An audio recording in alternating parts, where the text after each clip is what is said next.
Fear is the willingness to hold concern, question, and doubt in one hand, but courage is the willingness to hold passion in the other. And that is the quote of the day.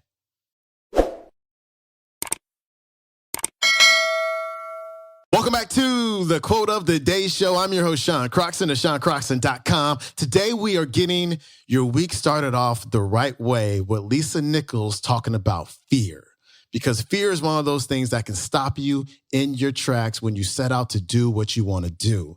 And not only do you get to hear from Lisa today, but she's also starting tomorrow, my special guest on my interview podcast called The Sean Croxton Sessions. So if you're not a subscriber to The Sean Croxton Sessions, it's available on iTunes, it's on Stitcher, it's on Google Play, and you can also hear it on my website at SeanCroxton.com. You do not want to miss this interview. It's like an hour and 20 minutes or an hour and a half of me and Lisa. Lisa's just telling stories, story after story after story. And not only is she telling stories in a way that only Lisa Nichols can, but she's also teaching you how to give an unforgettable speech, how to tell an unforgettable story. So you certainly want to tune in for that one. And I hope you enjoyed today's episode. Here's Lisa.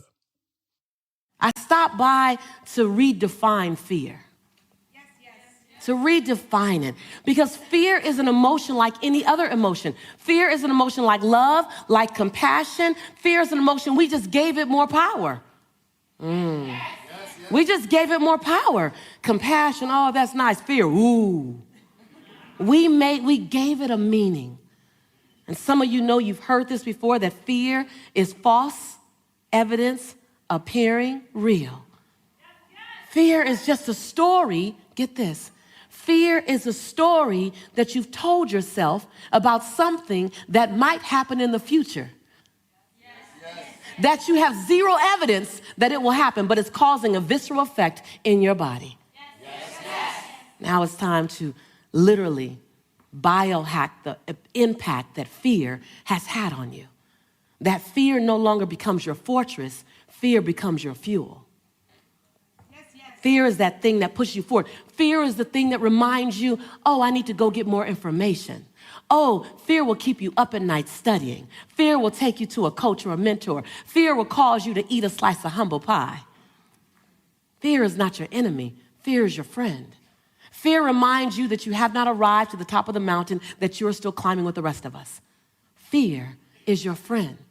What have you allowed it to do in your life? Some of you have allowed fear to have you stand on the edge of your greatness and look like you're about to jump into a game of double dutch.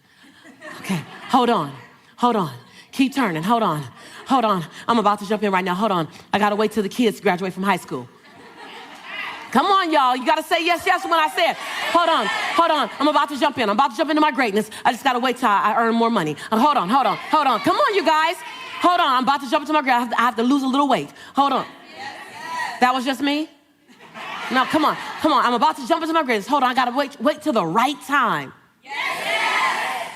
Like, and all of a sudden you see life is turning, going, hurry up, jump in.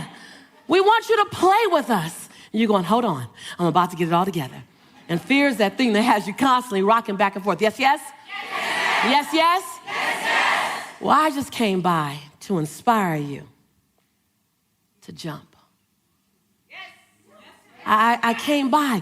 Fear is the willingness to hold concern, question, and doubt in one hand.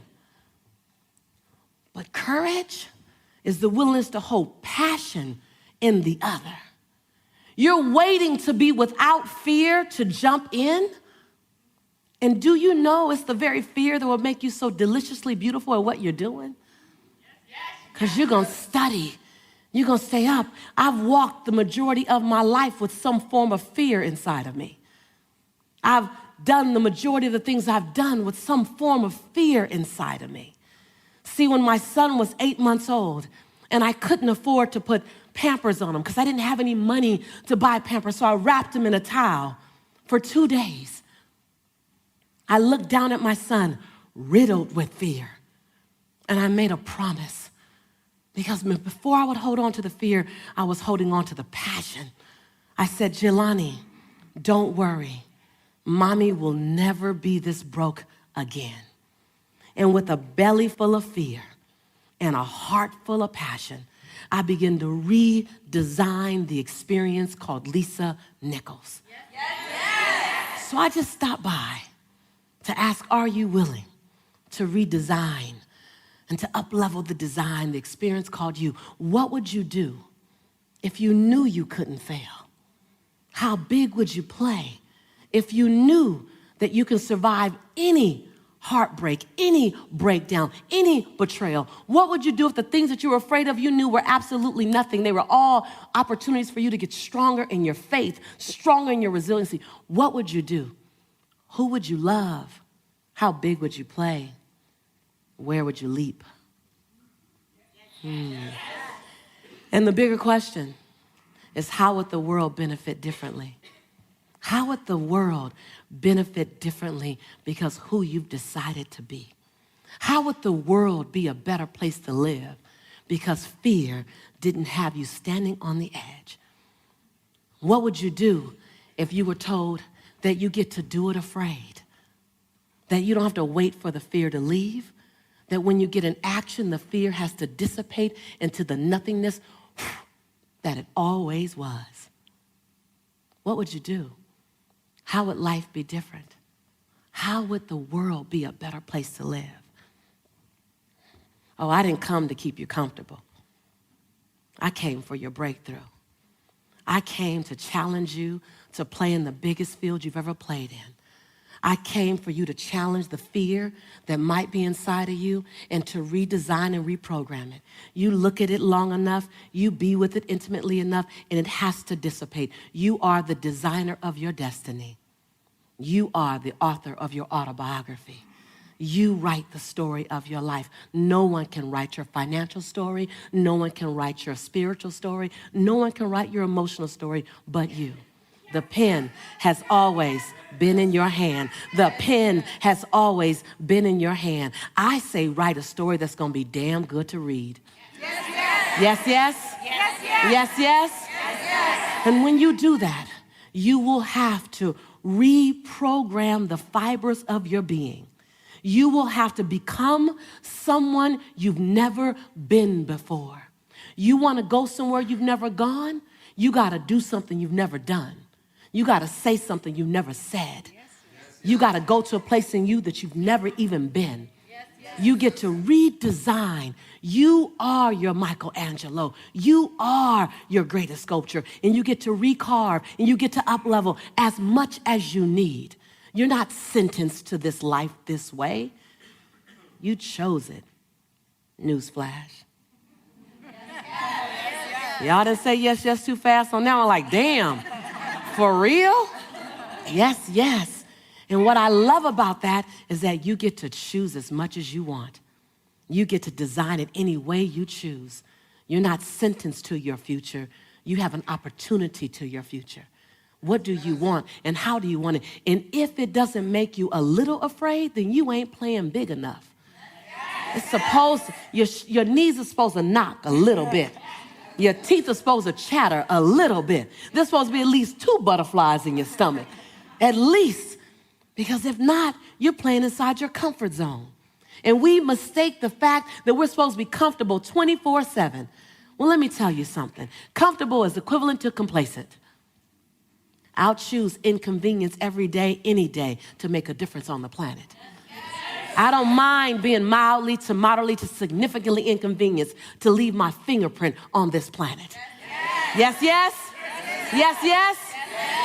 So I just came to talk to the game changers and to the change agents who are willing to confront any part of you that's not speaking to your madly, wildly amazing future. Confront it. I came to talk to the change agents that are interested in evicting. Say evicting. Evicting. And evicting is like a hard word. Like it just comes out. Evict. That's like get out now. That's not like leave or escort away. Like you even say evict hard. Like evict?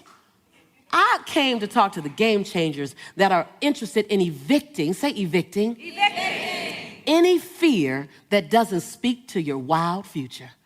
I came for that. I came for you to confront it, for you to get a little angry at it, for you to get a little pissed off at it. Say, wait a minute. I've been letting you drive me all this time, and you are a story that I made up about the future that doesn't even really exist. When you say I'm afraid of failure, you just made up a story about the future that doesn't even really exist. Are you guys getting that? Yes. You guys got to understand. When you said I might get hurt in the next relationship, you made up a story about the future that doesn't even exist yet.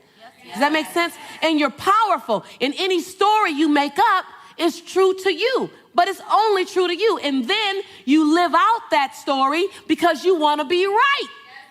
Yes, yes? You don't want to be wrong. You want to be right. So you make up a story, you project it in the future, and then you live it out until it's true. Like, see, I told you guys. I told you guys. You'll like work really hard to make that story right. I just want you to know that. So I just stopped by to invite you to design a new story.